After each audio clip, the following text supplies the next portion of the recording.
Thank you guys for tuning in. This is Corey Williams, and I want to have a guest here today. This is Malcolm. Appreciate you for having me. Appreciate you for coming. If you want to go ahead and introduce yourself and let them know who you are, where you're from, and what you got going on. Alright, so King Mel, from Sanford, Florida originally, but reside in Deltona, Florida, hashtag Tampa as well, depending on the day. True. I'm with Royal Motivation, basically giving back to our youth and the society that we live in, trying to change the mindsets, but also outside of that, it's a motivational business where the goal is to travel all over the world, like planting seeds, helping out our youth, like I said, and the society, open up their minds to bigger and better things, breaking generational curses. Okay. True. That's what's up. So, I had a question in regards to like today's social media. Do you find it hard to motivate in this climate that we're in today?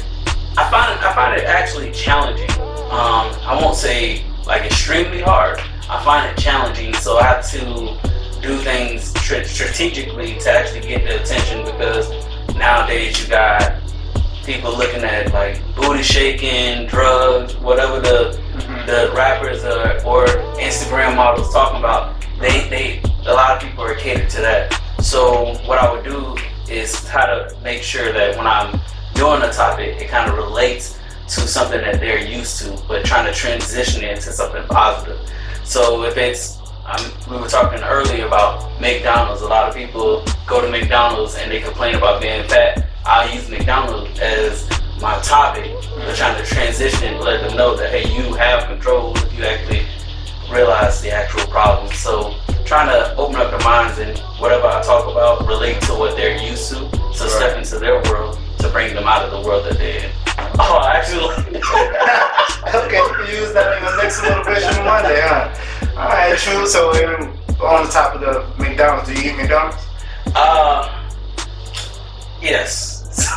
Not a lot, but yes. I would say only thing I eat from McDonald's is the chicken nuggets.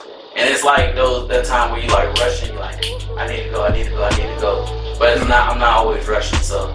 But you haven't seen one of those videos that's like, what the hell, and all of those? You know, so I wanted to watch that, but the way if I really need to eat, I don't want my mental to be all messed up. So somebody was telling me, they was like, McDonald's is,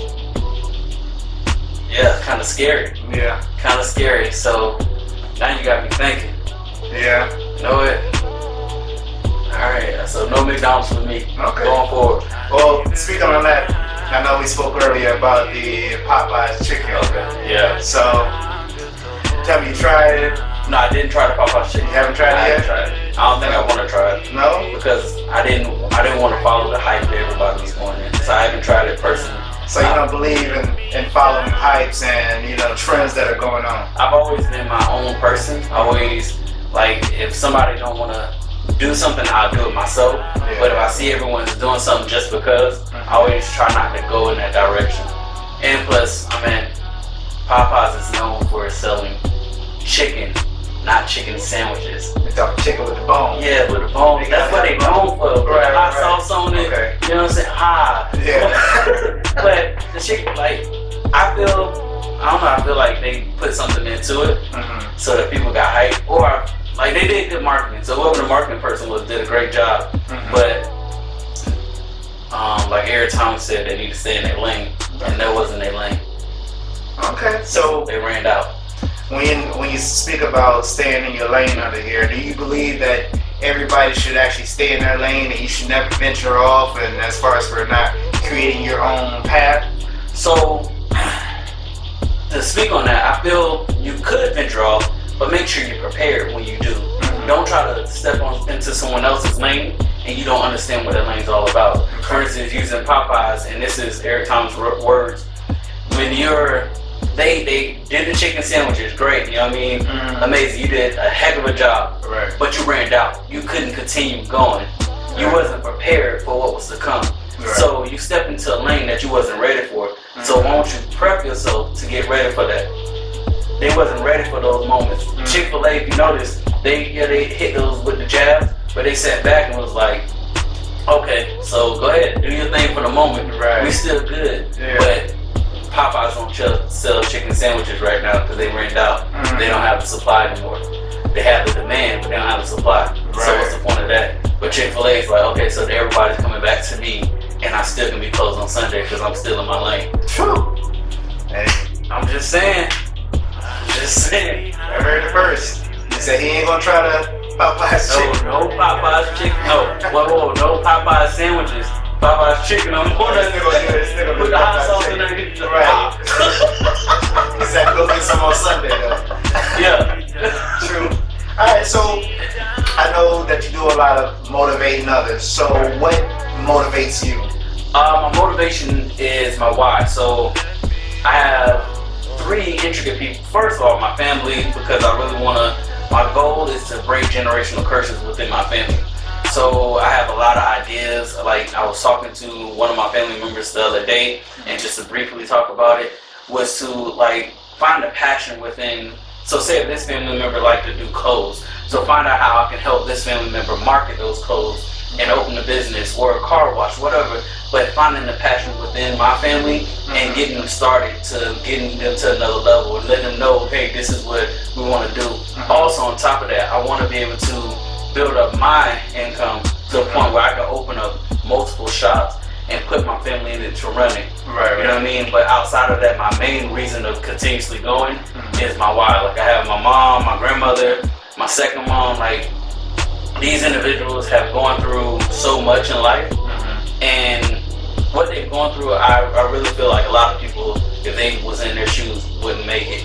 But they made it out, and since they made it out, and instilled that to me, no matter what society or this world put against you, you can still like you can get through it as long as you believe in yourself. Like there's moments I have down moments, but I know that I can get through it.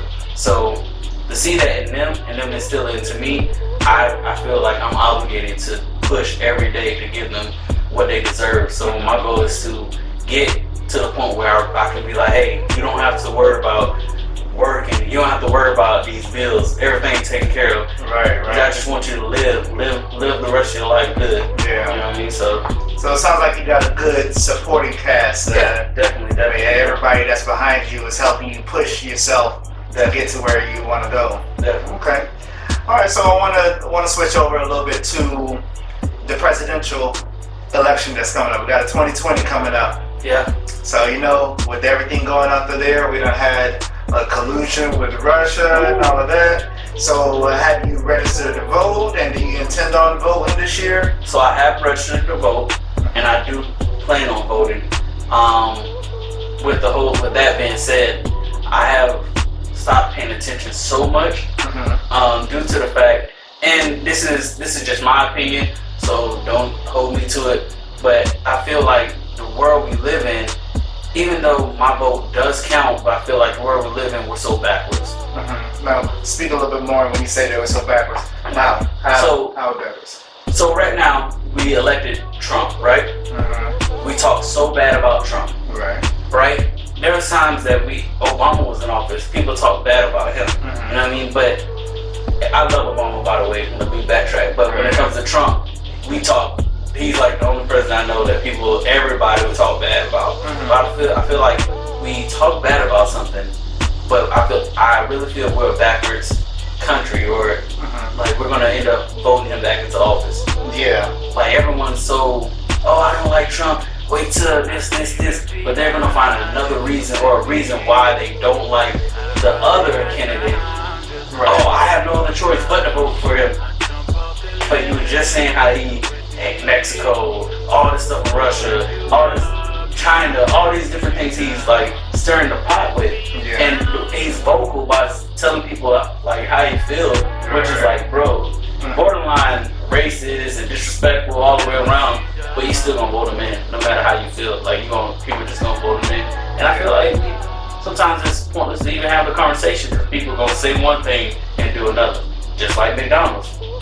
People want to lose weight, but they still do. Right. Yeah. So I gotta stop. I got some pounds to cut. That's true. I mean, I feel the same way on there because I know what a lot of times with things that I've seen that he's done is to where he'll go and he'll do probably 5 things wrong, and then he'll go and do something slight or very, very minor that actually helps the community. Right. So he'll do like a removing student loans for certain people, whatever the case. But that'll be his one good deed. Right. But he'll go and try to take that and get credit for all these other things that's gonna try to get him back into good light. Right. And you get what I'm saying? From that, you don't do 5 things wrong to me and then do one thing and now I'm supposed to be like, oh yeah, good job, thank you. I agree. 100%. You know what I mean? Different things like that. So, but I definitely understand what he's saying, that you can definitely see the racism and everything coming.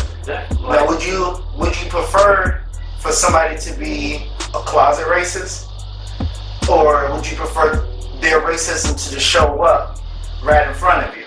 So I'd rather you be upfront, right? But I feel if you're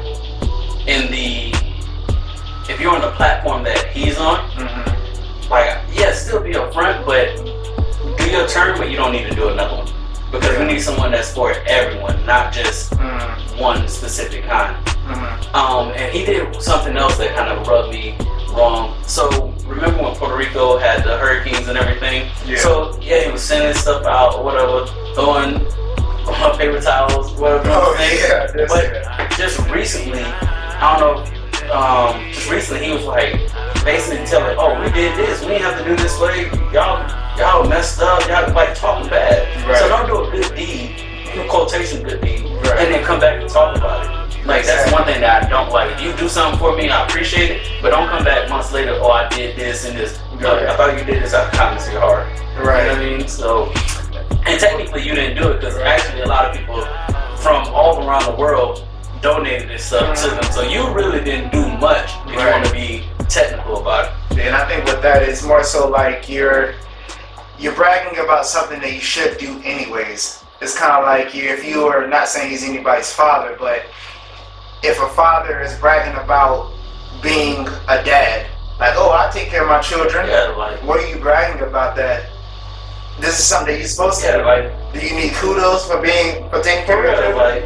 Like I agree. This is what you signed up for. Yeah. So I don't think he know that though. Yeah, I don't think he knows that because his Twitter finger's just been going on and on. Somebody need to take Twitter, everything from him. Yeah. Like somebody need to run his account for him. Black person need to run his account. They take it away. Black person need to run his account. Right. It will have no words. Yeah. Like dot. He'll say not today. Yeah. So I want to go into things. Hashtag Rudolph. So, we all go through different things in life, and we have high points and low points in life. So what has been one of your highest points to present? You know what? My highest point was recent, man. So I recently had a family reunion with my family, and I was with the fellas, like my uncles, my older cousins, more so like my older uncle, Bob's, my older uncles, my uncles and my older cousins, and they brought me with them. We were just talking, and they looked at me and they was like, "You're the one that's gonna change, like keep the family going and change things." And I'm like, bro, I just like when I go places, I observe, I'm chill, I love to laugh, whatever. But for them to look at me and be like, "You're the one that's gonna make the change in this family and keep either keep the movement going from what the older cousins and uncles and them are doing for the family, Matrix. Yeah. You're gonna change things a little bit, so then everyone come. You're gonna be like, what did he say? Oh, my uncle's like the Moses. Like you're gonna bring everyone together." And I was looking at him like, nah, not me, because that's not. I just want to chill. Why not? I like to chill, man. I like to just show up, be there, and let everybody handle stuff when it comes to those things. Okay. But then this is one of his points. I kept saying, no. He's like, but you do it for everybody else. Like you do events for everybody else. Like why not your family? And he's like, and if your main reason to get your family out of generational curses, you got to start within the family to break the cycle. Right. And I was like, you know what? Dang. Like that's very impactful. And then we went away, and him and I sat one-on-one. We had a deep, me and my uncle and I had a deep convo, and he kept saying, he's like, you're it. say you're it. Yeah. Like, get ready. It may not be in the next 2 years or the next 3 years, but you're it. So that was like my highest point up to date, because to have them, who people that I look up to look at me and be like, no, I put you here. And I'm not saying I want you to put me there, you know what I mean? But they see it as like, you're different. You have the things you try to do doesn't happen because you have something on you that's like ordained. Not like a minister or anything, but you're ordained to like make change in this family. And I'm talking about, we talked for hours about the same topic, and it just kept going. And then my grandmother, you can tell how she like acts towards me. Like, you can see a difference, not in a negative way, but like the expectations. And just, it feels good, but that was one of the moments, man. Now, how do you feel about taking that mantle, though? I mean, it's a task. You know, it's a task because within my family we have so many different personalities, so many different talents. Yeah, that's every family. Yeah, it's every family. So, but the one thing that I've been able to do in life is to adapt to different cultures, different people that's around me. And you may be hyped, so I can get hyped with you. Or you may be just chilling and want to be analytical. Well, let's go ahead and go that way. So I then, throughout my life, I've learned how to do that. So now the tasks and all the pain and the triumph and everything I've gone through, I guess it's prepared me for moments as such. Okay. So yeah. That's what's up. I mean, that's motivating in itself. Yeah. Wow. To have your whole family looking to you. So it's a good feeling, man. A good feeling, but a feeling like, oh man, okay. Yeah. Okay, well, now that we just talked about the highest points, now we want to see as far as for what has been one of your lowest points. I've had quite a few low points, man, to be honest with you. But I'm trying to think of something more recent. Honestly, I would say my lowest point, I used to pride myself on being financially where I wanted to be at. Like, I used to be able to financially take care of home and then do other stuff. But then I hit a rut where, like, life happens. I made a stupid decision, and I had to pay all this money to doing stuff as far as like courts and all this other stuff, and it drive me mentally, financially, spiritually, emotionally, everything. And at points, I didn't see the why of living. Like, life didn't make sense to me. But the only thing that kept me going was I knew the people that was my why. But in those moments, like, I would be in the bed for like a day, unless I had to go to work the next day. I would just lay there, do nothing, just lay there, tears, crying and everything, you know what I mean? Like, what's the point? What's the point of Roy Motivation? What's the point of going to work? What's the point of trying to start this business? Like, what my family can do whatever they want to do. And there was a point, so I was like, there's no reason to live. As a matter of fact, I'm like, who am I going to impact if I don't be here tomorrow? And then as the moments went and the days, I was like, you know what, I might as well go ahead and do it today. I might as well do it today. But every time I thought about it, it was like, oh, I might as well do it today, but flash my grandmother. I might as well do it today, a flash of my mom. I might as well do it today, a flash of my second mom or my stepdad. The people that was, the intricate pieces that was actually like, hey, like, we had these moments, but keep going. And I remember one day, like, it's just vivid in my mind. Like, I remember one day I was like sitting there, and I actually been transparent. I had the gun just sitting there. It was like, all right, this is it. But as I'm sitting there, as I'm looking at the gun, like, so the gun will be like, say, right here, but I'm looking here. But I visualized when my grandmother was in the hospital, and she, like, they kicking everybody, all the family was out, and the doctor's bringing her back to life. Like, she fighting, saying, hey, I want to live, you know what I mean? So to hear, to remember that, to remember that and see that as if I was in the room and the doctor's bringing her back to life, and she back and see her like doing better, it makes no sense for me to go ahead and do something so senseless, because now if I die, she's gonna die because I'm her will to keep going. Exactly. You know what I mean? So, it makes sense. It definitely makes sense. And then I think a lot of that has to go into taking care of your mental health. And you know, that's one of our issues that we have in our culture, is mental health. You know, and nobody likes to go and get checked and whatnot, and you know, people don't really believe in going to counseling, like until they feel like you crazy. I ain't crazy, don't. You need to have people with white coats coming to get me. Nah, that's when they think about mental health. That's what they think about. You got what is it? 72 hours saying exactly. Baker Act. So yeah, Baker Act, and then being in there for 72 hours not by your will. So what do you feel about mental health and people getting checked in regards to that? Man, I am one of the biggest advocates for mental health. I started probably 3 months ago going to a counselor myself personally. Yeah. And in doing so, I started on my Instagram and on my Facebook walking through the journey of like different videos of how I feel, different skits. I would make a skit of how I actually feel. So it's actually my true feelings of how I feel about it, but it's me doing it as a skit to like draw awareness. So I'm an advocate due to the fact that I feel that it doesn't make you less of a man. It doesn't make you less of a person to go and talk to someone. We all have something in us that's balled up. Could be from childhood, could be from your job, whatever. We have so much balled up in us that we don't want to let out. You know what I mean? Right. So saying that is to say, like when I went to counseling, it helped me out a lot, and I'm still going. It helped me out a lot. I mean, a lot. With, like you said, black men feel like they're weak, but little do they know the strongest part of your body is your mind. And if you can actually make your mind, like you can strengthen your mind, there's nothing you can do.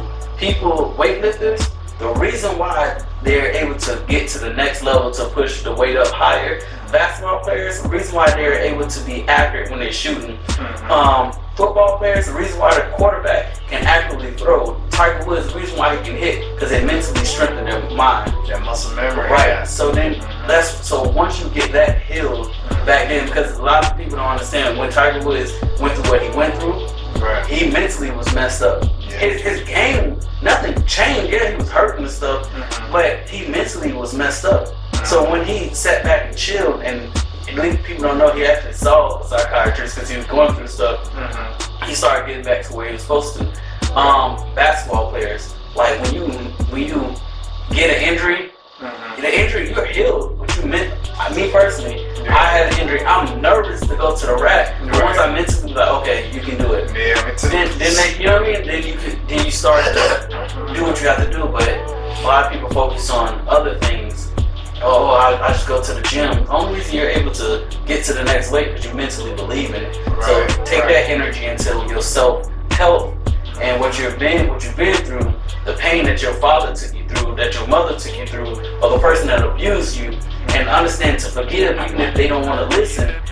Like, man, I'm an advocate for mental health because I feel within the African community, not saying other communities as well, but in the African community, definitely we're the ones that go to the therapist less. I was talking to my therapist and she was like, I will have people come, African Americans, but they'll do one session and don't show up, and they're the ones that actually need it the most because they have the mindset of, oh, well, they did this to me, they did this to my people back in slavery. Well, heal from it and learn how you can grow from it. Because if you hold that mindset and just stay in that one set, you're just gonna be there and just hate it instead of actually putting it to work to get to where you need to be at. Yeah, and that's kind of like when like when you're growing up, and if you had some type of resentment towards somebody, and you get older, and you know how they say, learn to let things go and move on. So we can't sit and hold on to something that's happened yet before us. Right. You know, we have to go ahead and talk that stuff out. Have to.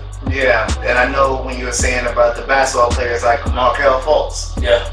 So you know how he went through what he was going through. He had an injury. Yeah. But it said the injury was minor, but it was his mind.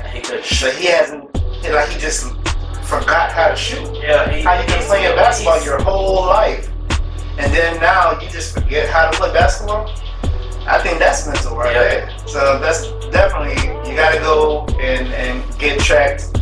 I haven't personally, but I'm definitely gonna start. That's That's definitely true. It So, worked.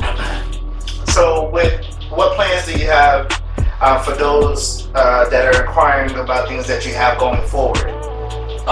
So currently we have the How to Walk Like a King, which we had a few months ago. Two months ago. How to Walk the King 2? Oh, yes, How to Walk Like a King 2.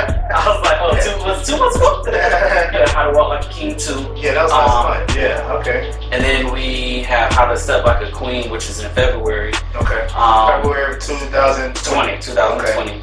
But in November and December, we'll be looking to give kids and our families kind of the same thing we did prior with Game of Life, but Okay. the same concept of giving stuff to families, letting them know that we're here, just to show the support within the community.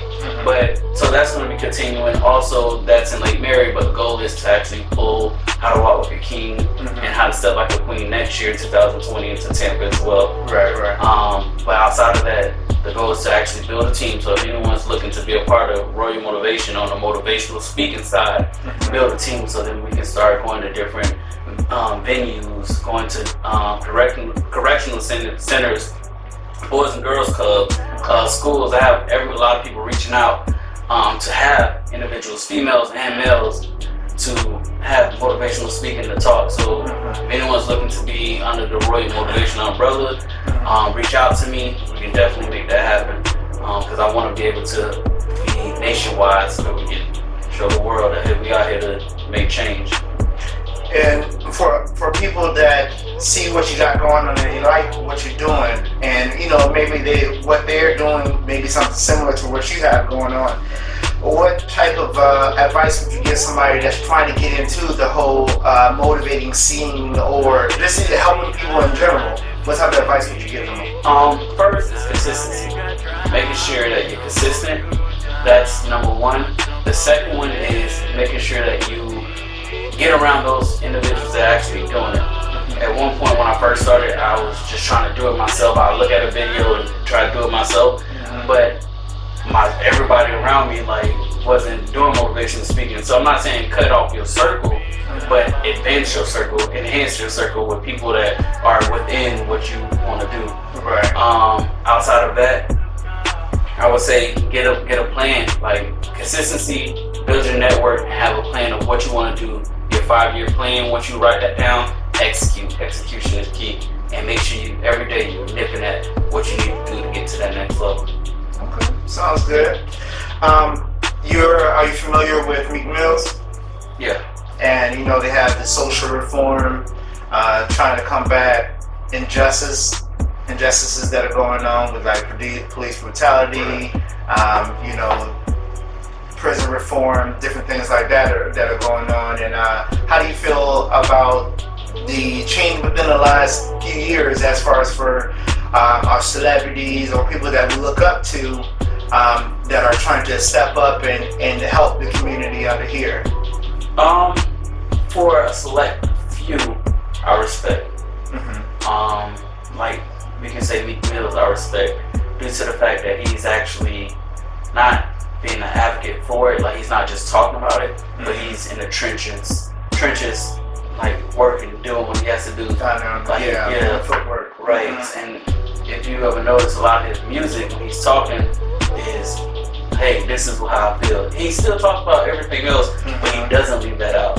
And if you can tell, it's not just, I don't need publicity for me to do this. I'm doing this just because. Right. And then you have rappers that, let me get on the wave because I wanted to get me to another level. Right. If I talk about it, people, he about this. So that I don't truly respect. Yeah. Okay. True. Just getting on to another subject as far as for our community. Do you feel that it's important to buy black in the area that you're from and building a community? Yes and no. The yes part is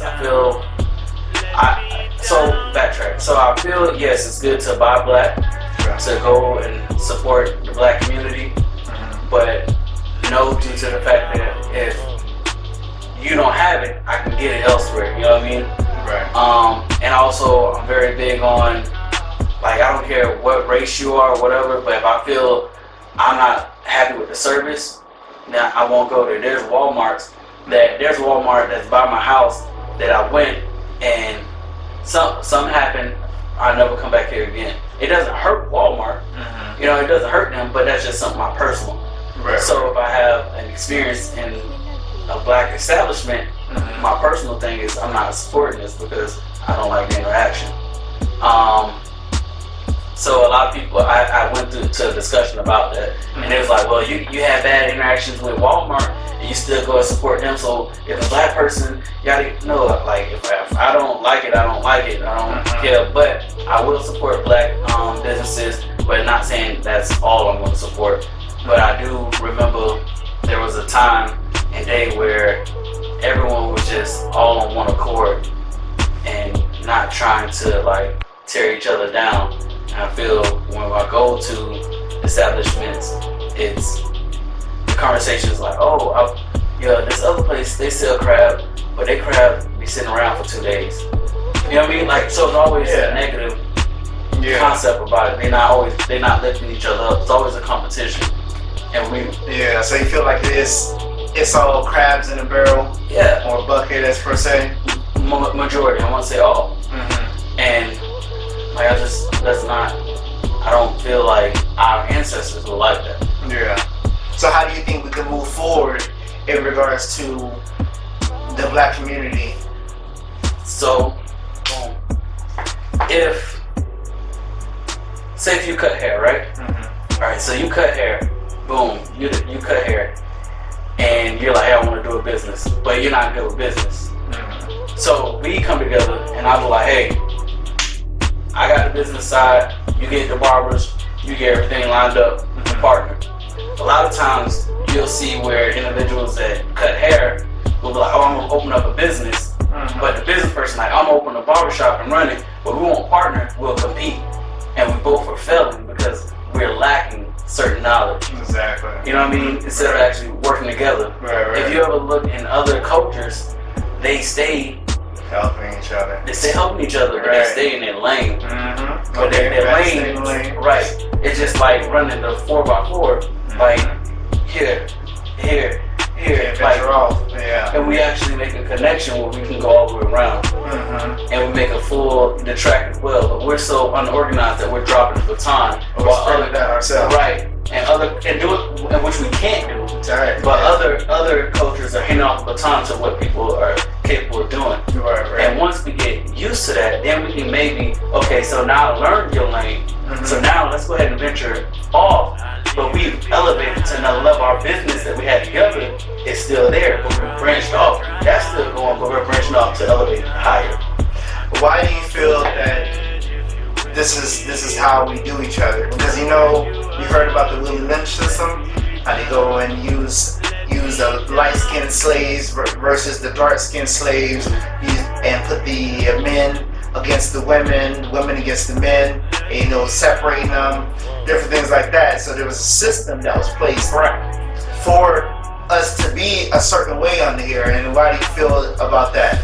So I would agree. So I think that's part of it. But I feel like once we started to get certain things, we didn't understand how to keep those things. We didn't we just went out, whatever, and then we started seeing other people elevate, and envy and jealousy became part of it. So now we want to take or break these people down so that they don't beat us. Right. We'd rather have people without crap than have people elevate. And I just honestly, even back in the days, we were already forced in slavery to be like the what is it, UFC now?